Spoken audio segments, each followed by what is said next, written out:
ওই ভিখারি, জলদি ঝাড়ু দে, আমাদের হোটেলের মালিক আসছে, তোকে দেখলে রেগে যাবে। এইদিকে ম্যাডাম। এই ভিখারিকে এখান থেকে যেতে বলো, ওকে দেখলে আমার ঘেন্না লাগছে, ওর জামা কাপড় কত নোংরা গো। দেখুন ম্যাডাম, আমি গরিব হতে পারি কিন্তু ভিখারি নই। আপনি আজকে যে হোটেল নিয়ে অহংকার করছেন, একদিন আমি এই হোটেল কিনে নেব। তুই কেন? তোর 14 পুরুষও এই হোটেল কিনতে পারবে না।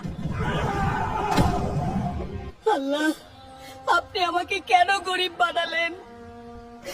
আমি গরিব বলে সবাই আমাকে অবহেলা করে। শোনো শোনো এলাকাবাসী, মন্টু পালোয়ানকে হারাতে পারলে 50 কোটি টাকা পুরস্কার। আমি হারাবো মন্টু পালোয়ানকে। ওই মন্টু পালোয়ান, আজকে আমি তোর খবর করে দেব।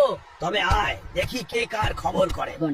বন্ধুরা, তোমরা সাবস্ক্রাইব করে আমাকে শক্তি দাও, যাতে আমি এই মন্টু পালোয়ানকে হারাতে পারি।